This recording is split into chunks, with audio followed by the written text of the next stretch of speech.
The two types of negotiating, distributive and integrative. In a negotiation, there are two main approaches. In a distributive negotiation, the parties are competing to claim as much value as possible, and one side's gain is the other side's loss. On the other hand, in an integrative negotiation, the parties work together to create and claim value. This is a win-win situation where both sides can benefit. Distributed negotiation. In a distributed negotiation, the main question is who will be able to claim the most value. This type of negotiation is often called a win-lose or zero-sum situation, where one side's gain is the other side's loss. When buying a simple item like a night lamp, the buyer and seller don't know each other, and the only thing that matters is the price. Each side tries to get the best deal for themselves. Any gain by one party means a loss for the other. This is an example of distributive negotiations. In a purely distributive negotiation, the value at stake is fixed, and each side's goal is to get as much of it as possible.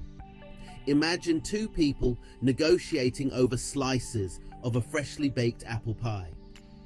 Each person tries to get the largest slice possible, knowing that any concession they make to the other person will reduce their own share.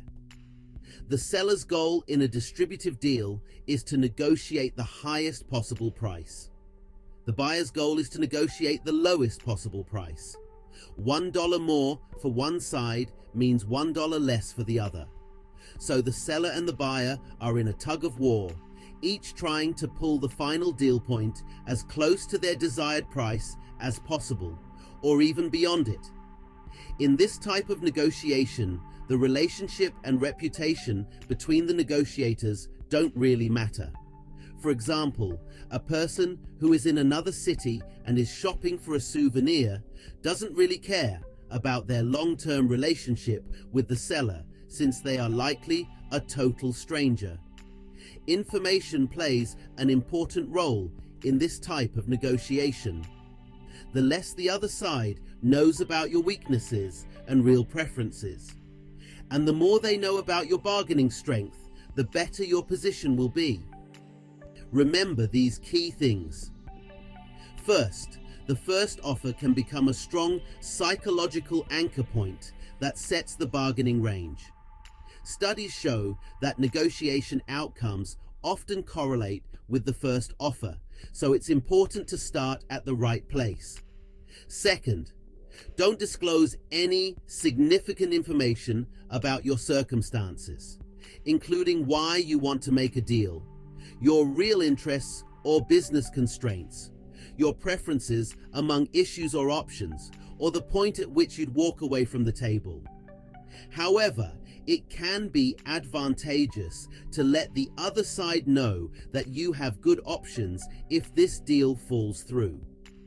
Third, you should try to learn as much as possible about the other side's circumstances and preferences, including why they want to make a deal, their real interests and business constraints.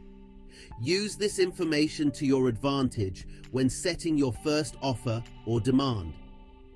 Fourth, don't be too aggressive or greedy with your claims, or the other side may walk away and you'll lose the opportunity to make a deal. Now let's dive a little deeper into these key points. The first offer can be a powerful psychological tool in a distributive negotiation. Studies have shown that the first offer often sets the range for the negotiation. This means that if you start with a high price as the seller or a low price as the buyer, the final deal is more likely to be closer to your starting point. This is because the other side will use your first offer as a reference point, even if they don't agree with it. It's important to be careful with your first offer though. If you start too high or too low, the other side may think you're being unreasonable and simply walk away from the negotiation. The goal is to find the right balance, An offer that is high or low enough to claim as much value as possible, but not so extreme that it turns the other side off. One way to do this is to do your research beforehand. Learn as much as you can about the other side's circumstances, preferences, and constraints. This will help you understand what a reasonable offer might be, and it will also give you insight into how the other side might respond to your offer. At the same time, it's important to avoid disclosing too much information about your own circumstances. The less the other side knows about your weaknesses, interests, and bottom line, the better. This gives you more leverage in the negotiation, as the other side won't be able to use that information against you. However, there's one exception to this rule. It can be advantageous to let the other side know that you have good alternatives if this deal doesn't work out. This shows them that you're not desperate to make a deal, and that you have the power to walk away if the terms aren't right. Of course, you have to be careful not to overplay your hand. The goal is to find the right balance between claiming as much value as possible and maintaining a productive relationship with the other side.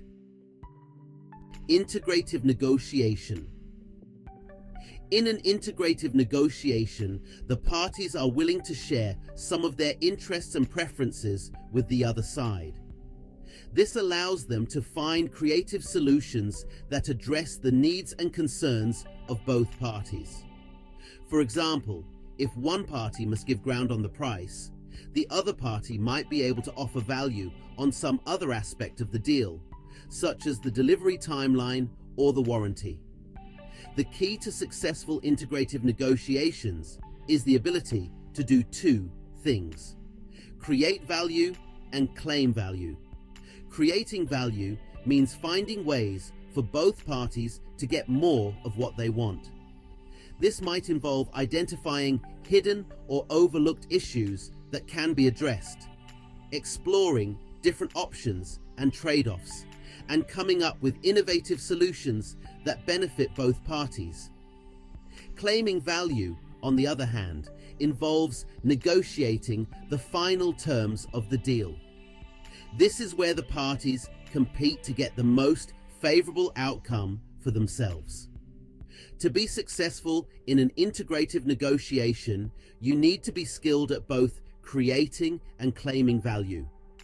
You need to be able to understand the other party's interests and find ways to meet them, while also protecting your own interests and ensuring that you get a fair share of the value created. Integrative negotiation is the focus of this course because it is the way most negotiations are resolved in the workplace. By using emotional intelligence to create and claim value, you can become a more effective and successful negotiator.